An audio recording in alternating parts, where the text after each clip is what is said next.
The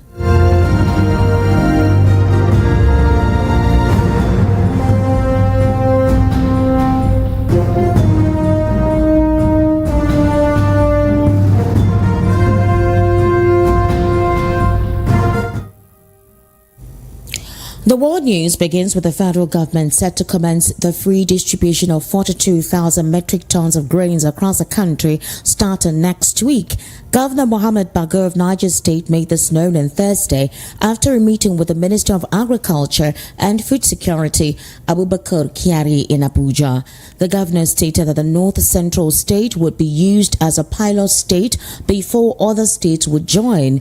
Recall that President Bola Tinubu had on February 8th directed the release of about 42,000 metric tons of maize, millet and other commodities from the National Strategic Reserves in order to address the rising cost of food. The Minister of Information and National Orientation, Muhammad Idris, disclosed this in Abuja after a meeting of the Presidential Committee on Emergency Food Intervention.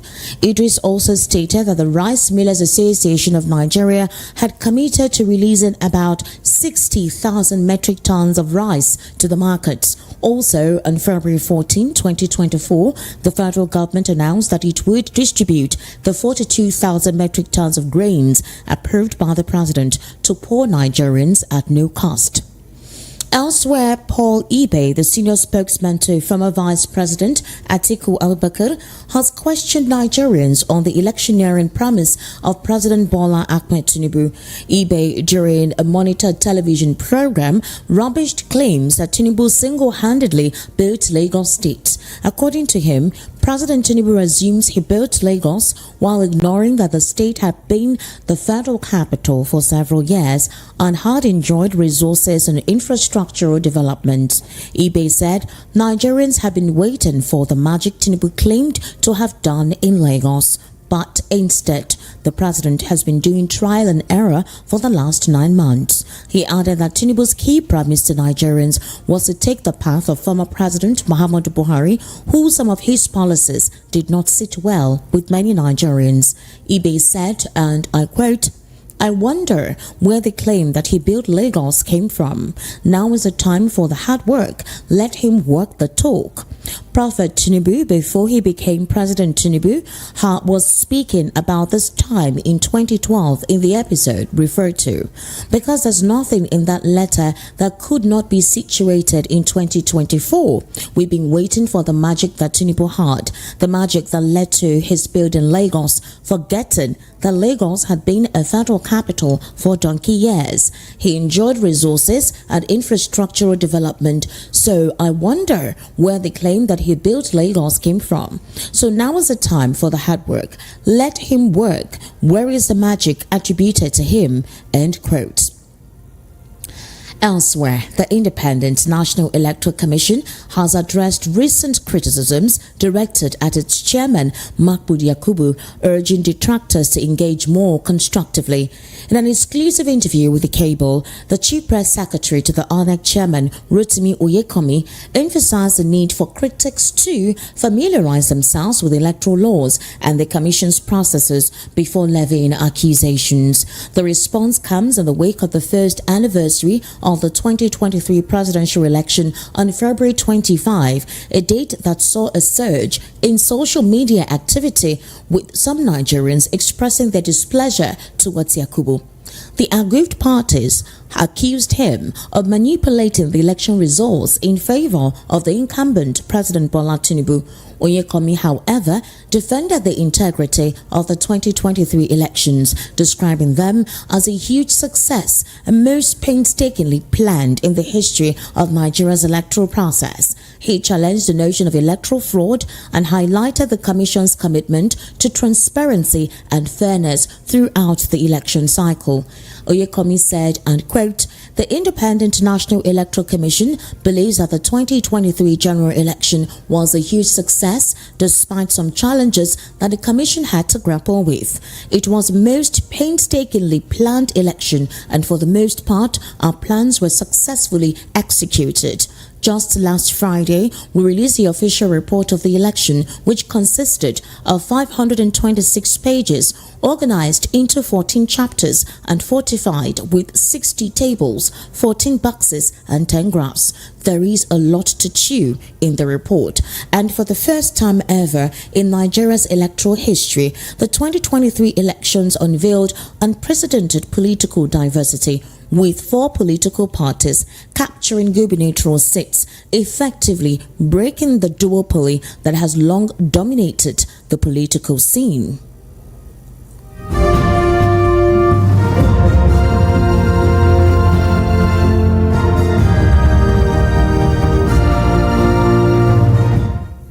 In another development, fierce resistance from irate members forced the House leadership to abandon a proposed resolution for a confidence vote in President Bola Tinubu this week.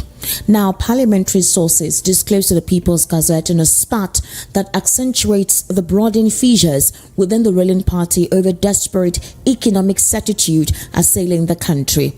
Also, Philip Agbase, a lawmaker of the ruling All Progressives Congress from Benue, was at the heart of the controversial proposal that sought to place members on the record for a solidarity stunt on behalf of the president at a time cities across the country convulsed in protest over widespread hunger inflamed by historic inflation and joblessness. According to Mr. Agbase, he praised Speaker Tajuddin Abbas for driving parliamentary efforts to help bring succor to Nigerians and sought co-sponsorship from other interested members ahead of its deliberation on Tuesday. But the proposed vote drew anger among lawmakers who swiftly quashed it as insensitive and too risky at a time when Nigerians are being devastated by hunger, skyrocketing commodity prices, and over 50% youth unemployment.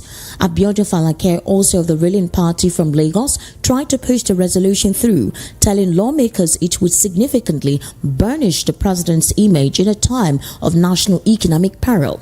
Speaker Tajuddin Abbas was also ready to support the bill, but only if the sponsors could whip enough votes to see it through. The House has about 170 members of the ruling APC, with the main opposition People's Democratic Party holding 118 seats, while the third largest party, Labour, has 35 members. The resolution could have scaled easily on a simple majority vote because opposition members rarely disagree with the ruling party caucus. But most lawmakers quickly vented their outrage about the motion, prompting Mr. Agbase to rule, or rather withdraw it before it was due for presentation on February 27. Now, to talk about this and more issues on the world news, or rather that I've read earlier, I actually have via the telephone Barrister Darlington. Barrister Darlington is a political, social and national affairs commentator, and of course you know him, he is quite expressive when it comes to talking about issues of national interest. Barrister Darlington, good afternoon and welcome to the World News at 12. Thank you, Esther. Good afternoon and happy New Month. Yeah, thank you so much for taking your time to be part of the world news. Now, you do know that after what happened the last time, remember last week Friday, when INEC gave a comprehensive report on how the 2023 elections went and gave a breakdown of the regions and the states that were able to give more votes and the percentage of votes, it generated mixed reactions across several quarters in the Nigerian polity. In fact, social media was agog with several reactions to INEC's confession and INEC's explanation of what transpired. And one part of that report that took center stage in criticisms and responses was INEC's explanation on what caused the glitch on the RF portal. Well, after that happened, there was a whole cursing on Mahmoud Yakubu of INEC. Several curses. People were cursing Mahmoud Yakubu. Well, INEC has responded to those curses from Nigerians. And according to INEC, they are saying that they believed that the 2023 general election was a huge success despite some challenges. Now, this is what they said. Some, not major challenges, they said some challenges that the commission had to grapple with, and that it was a painstakingly planned election, and for the most part, plans were successfully executed. Can you kindly explain in what context INEC is responding to this?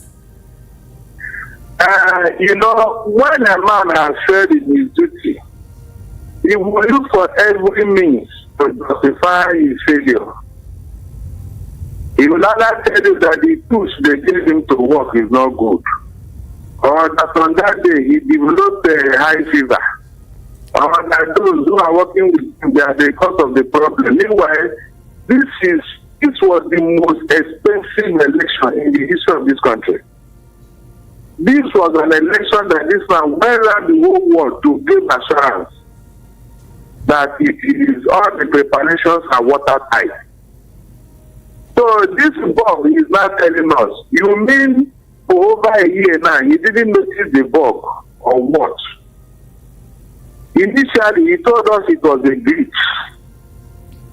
This man should stop saying all these things. No, but what I'm trying to ask you is that Nigerians, Mr. Darlington, they were responding to Nigerians cursing Mahmoud Yakubu, and in that response, according to them, they said this was the most objectively carried out elections so far in the history of elections being conducted in this country, and so meaning that Nigerians cursing Mahmoud Yakubu is of no purview. It has no foundation. It has no basis.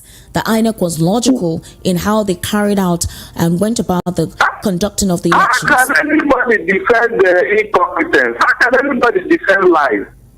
Now, the truth is coming out as to what transpired during that election. What has INEC got to say, especially in Rivers State? All the principal actors, have they not been confessing how they rigged the Rivers election? Have they not been confessing? The difference between the votes coming from the state and the votes we saw and the figures we saw and the INEC. What has the chairman got to say about it? Did he not say he will set up a committee to look at it? And he look at it when Dine Malaya and fellow PDP man were raising objections. The votes did not add up now. What the state agency brought from there to Abuja and what Mahmoud Yakubu posted on the RS, they didn't add up. Is that not something you should address? How could you say that people's vote and mandate was denied them and he's claiming that he did the most objective election? In what way? The money that was voted into this election is not talking about it. So who much is given, much is expected. And the chairman is failed. That is why he is looking for every means to justify his failure. If not, have we not moved on? Did anybody ask him again what happened? He just came with all of a sudden, he came to tell us about a bug. And I've been asking, is it millennium bug or electoral bug or computer bug? Which of the bug is he talking about? If you are telling us of a bug, which bug? When did this bug came into existence? Because you called the people who brought that machine, and they said that it has no problem whatsoever.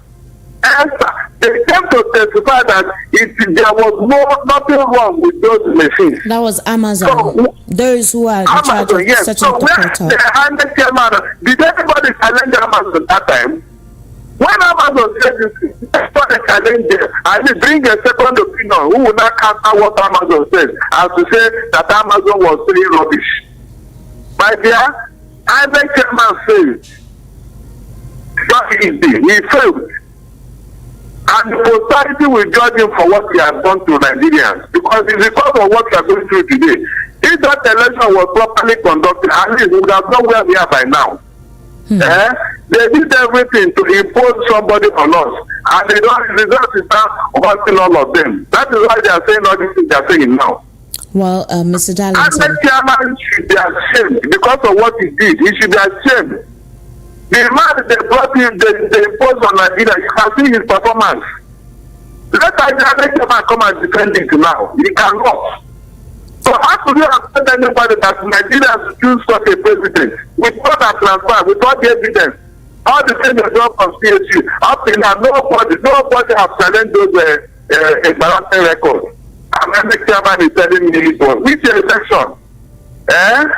They should stop annoying Nigerians. So All right, they should stop annoying Mr. Nigerians. Darlington, we still have a lot of issues that I want you to respond to. The president has recalled, all right, on several occasions how people told him that he was never going to win at the presidential election petition court. Now, this statement was contained in a post that was shared on the official X handle of Temitope Ajayi, the special advisor to President Bola Ahmed Tinubu on media and publicity.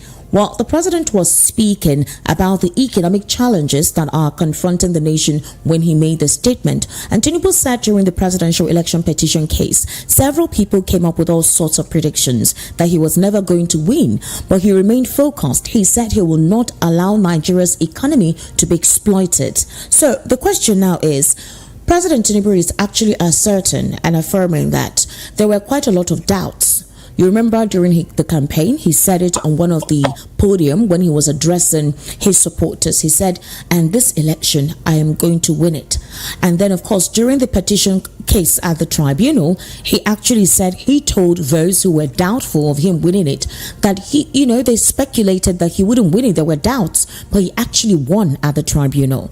What would you make in reference to this statement? How would you interpret the statement, and of what cognizance is it, considering what the economy is currently going through?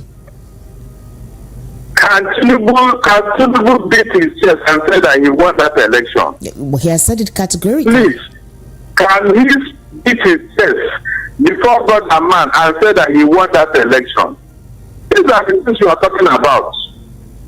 If you add the vote of P2B and that of Alhaji Atiku, it's over 14 million votes. They will drown that of Tinubu 8 million. So where did they win the election? The people that voted against him are much more in number. Is he not looking at that fact? The people that voted against him are much more. Even the votes the percentage of votes he used to win is the lowest in the history of this country. It's the lowest. He lost Abuja, federal capital, and he lost Lagos, which is the private estate. How could he not say that he has won? If they didn't love him, if they didn't appreciate him in these two places, so where else would they have appreciated him the more? Well, Mr. Darlington, a white magic. So he should not even go there. He should not go there. It was them that I just didn't hear this. Let him come and counter it. Well, Mr. Darlington, against him are more in number, so he didn't win. Well, still on the president, he said that the call on him to resign over the continued economic hardship that has plagued the country is not new to him. And this statement was made when he went, or rather when he met with Afenifere leader Reuben Fashion-Roti and his colleagues in Owo, Ondo State on Wednesday. President Tinubu said, I faced similar calls for my resignation as governor of Lagos State then. So he continued by saying, the economic challenges we have endured since assuming office are not new to me, but through perseverance, Lagos emerged as the 5th largest economy in the entire continent of Africa. We must manage this moment with wisdom and grow Nigeria responsibly. In other words, the president is reiterating and retaining on the claim that these economic challenges are expected, but that there is light at the end of the tunnel. So is this the process we have to go through for the renewed hope agenda to eventually be implemented and for Nigerians to benefit from it? Oh my God, my people perish for lack of knowledge. This Lagos that Tinubu is using to boast all over the place, has he forgotten that Lagos was a former federal capital of Nigeria for many years? It was only around 1992 or 1990 that Babangida left Lagos for Abuja. Since independence, Lagos State has been the federal capital territory of Nigeria. Look at all the development through the oil boom and so on. All the resources were concentrated on this Lagos. The revenue, the 4 seaports are given to Lagos alone. Imo State cannot get that revenue in 1 month, not in 1 year. And these are the revenues that Tinubu used to make himself a king of Lagos. What are you saying? the things that Lagos, the federal government developed in Lagos, did they carry it to Abuja? All of them are here. And that was what Tinubu leveraged on. To tell us that what Lagos did he build? Which Lagos? Can you mention one legacy project the Tinubu left behind? But I can sit down here and tell you that of Jack. I don't know why people don't talk like this. What is that thing that Tinubu because that extraordinary thing with all the money he created the 37 LCDAs. Do you know that the revenue that accrued to Lagos is equal to the revenue of 30 states in Nigeria? Can you imagine that kind of money? Almost 70 billion a month. And 70 billion a month. Which other states in Nigeria even grows to 10 billion a month? So, with all this money and with all the population and all the industry and all that, where they are collecting all the taxes, why can't Lagos develop more? That is the question. If this money is not going into private pocket and everybody knows where this money is going into, Lagos will not be like this. There is no street in Lagos that will not be taxed. There is no place that will not have pipe water in Lagos State.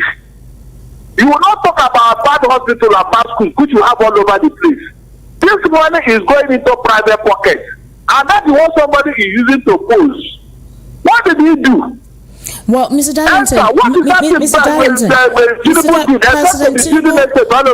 President Tinubu has taken full responsibility for all of this quagmire that we're facing. But however, he's pleading with Nigerians to be patient.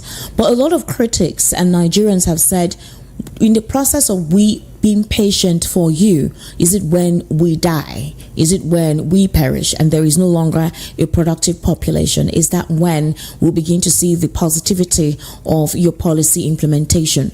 Now, in reaction to what you just said, Paul Ibe, right, has actually, reiterated your response in terms of how the president went about Lagos State. And he's asking the president that now, since he said that he knew what it took, or he knows what it takes to run the country, just like he did Lagos, where is the magic? Paul Ibe, I want to quote him categorically. He said, and quote, "I wonder where the claim that he built Lagos came from. Now is the time for the hard work. Let him walk the talk." He referred to President Tinubu as a prophet, and that in this time, in 2012, the episode he referred to is the fact that he did better in Lagos State and that his name is meant to be in the Guinness Book of Record because of what he did in Lagos State. Do we think that maybe the opposition is being too harsh on the president as regards, all of this policy implementation? The opposition have been too soft on Tinubu. Seriously, they have been too soft. In fact, their spokesperson have been too soft. They are not even talking. Esther, if another party were to be in office, while all this thing is going on from Buhari to Tinubu, you don't need anybody to tell you what APC would have done. According to the movement subsidy, you saw what happened in 2012.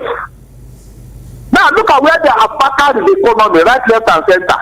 Esther, PDP is paying subsidy. And we are buying fuel at 87 naira per litre for 16 years. They were paying subsidy. APC said it was a scam and told Nigerians to bloody lie. When they came in, this same fuel jumped from that amount to 145, from there to 162, from there to where it is today. After 8 years and 9 months, they said APC. Nigerians are asking, but a party was in office for 8 years, for 16 years. And we are not paying 87 naira per litre. And we were paying subsidy. And we had an economy, and people were eating food. How come under your watch, just 8 years and 9 months, things have gone haywire? Is that not a genuine question to ask Tinubu and his party? How come under their watch? Even do you know that the subsidy was 30 million liters per day? That is what the PDP was subsidizing. Immediately APC came into office, this is dropped to 68 million per day. Nobody asked them, how come? How did this thing escalate to this level? This is the money that has been siphoning in the name of subsidy. And nobody has asked them, where is this money? All right, let them explain to Nigerians how we inherited 87 naira per litre and the thing is now 70 something. Mr. Darlington, we're running out of time. I want to ask you a question, or final question before I let you go. I do apologize for interjecting. Apparently, a particular northern Nigerian group, they have withdrawn their support for rotational presidency, and they accused President Tinubu of shortchanging the region. Now, they were addressing journalists on the new move. The president of the group, Senator Ahmed Abubakar Molayidi, alleged that northern Nigeria was shortchanged by the Tinubu administration despite its numerical strength to determine the political direction and leadership of the country. With this, the socio-political group emerged with a focus on repositioning the northern region as a dominant force in Nigeria. And the president of the group alleged that northern Nigeria was shortchanged by President Tinubu, that Tinubu has abandoned the north, which gave him the bulk of the ballots that brought him to power. Now, we do know that this is not the first time. We've been hearing members and persons or elites from the northern region claiming that the president has bypassed them and that it was their votes that actually helped him clinch the win. What's your reaction to this, Barrister Darlington? The northern leaders will keep quiet. They are fucked enough about this dominance. They are not dominating anything. They are not dominating anything. I get them before they be property. It was in those days that you have a monolithic north. With what they have done to middle belt, all the north central, they can no longer be one of them. If he's talking about north now, it is northwest and northeast. What they have suffered in the hands of Fulani headsmen, they can no longer be one of them. Let the northern leaders know this. All these words about north, is a few of them. They are not much. The North Central are mostly Christians in the Middle Belt, and they are never part of them. So when you talk of North, it is Northeast and Northwest. We know what happens in the North during the election. We know. And the day they will puncture that mystery, they will realize that they have no vote. Answer. Jonathan wanted to give us the accurate census to know how many we are, both North and South. And he appointed the Festus Ojimoku to do it. The man went around the whole world to collect data. And he said he was going to give us accurate census like he's done all over the world. Immediately, northern leader had it, they spark off. They told Jonathan to remove the man, that he has gotten drunk with too much from the beer he was making before. Because the man came from a 3-3 brewery. And Jonathan removed him. If they are sure of themselves, why did they allow that man to conduct that census? If they are sure. I even have an interview in my library. The man, General Harold Smith, he said that he is 80 years now, and his conscience is haunting him. When they were living, that it was not the North that had majority in population, that they handed over power to them. And now that what they did in 1960 is haunting him, that as an old man of 80 years, he is regretting it. So over the years, the North never had any population. A desert region cannot be more popular than the swampy area in the South. It's not done anywhere. That is not how things are done. So let them stop all this noise about North. Okay, after killing people in Benue and Plateau, you will now come and during the election, you now want to use them at this? Can you imagine? You mean this thing that is happening in Benue and the Plateau? The people there will be happy with you when you call them to come and vote for you. Is that what you're telling me? They are becoming wise, so like the Yorubas will say, I don't know. So they should stop all this noise about North. What are you doing? What are you contributing to the economy? This noise that is making noise about dominate what?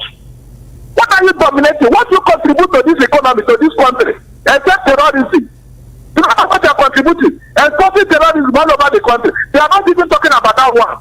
Every time, dominate what? Who told you? Where is the data to show that you are dominating? Barrister Darlington. It's because nobody has challenged it over the years. They have continued to say this way, and we kept quiet in here. That was how they treated Tinubu's wife the other day, because they claimed that they have power over him. Can you imagine? This arrogance, and this arrogance will destroy this country if these people are not quiet and they are not careful. We have been saying that they should be very careful. The arrogance of the North is so annoying. They just look up and say things They are dominate what? Can you sincerely prove that yes, you have the numbers?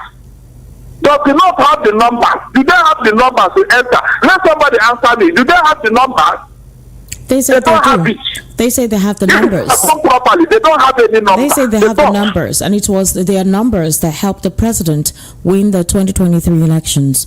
However, they feel by the way, by the way, they have been in government for 48 years out of 64 years of Nigeria's independence. What is the benefit to the North? No, what is the benefit to the North? What military and civilians, they have been in the power for 48 years. If you now say, okay, you are ruled for 48 years, let the South rule for 48 years before we can now balance it. Is that not fairness? Is that not fairness? It's because we have shown our rights here. We have so many people who don't even know their rights. They are so gullible. Very, very gullible. You don't know why these people have the ability to say what they are saying. We fought for independence here. We know what our city and our Awolowo did to give us independence. Even wanted to have independence in 1957, they don't say they are not ready. We should move on. I don't know why Awolowo and the Big waited for them until 1960. We've run out of time. Thank you so much for your analysis. Every time they have numbers. Thank you. Thank you so much, Barrister Darlington, for your time and your patience in helping to give a comprehensive analysis on some of the questions asked on the stories that were read out on the World News at 12. I sincerely do appreciate you. Thank you, my dear. Yes. To wrap up here again, other top stories. President Tinubu's government to begin free grain distribution next week. Article's aid reveals why Tinubu claims he built Lagos. Also, INEC speaks on Nigerians cursing Yakubu over 2023 elections. And Nigerian lawmakers shut down planned vote of confidence in Bola Tinubu over deadly hunger stagflation. That's a wrap on the World News at 12. My name is Esther Nwachukwu. Good afternoon and thank you for staying with us. Up next is Matters with Ikami Judah.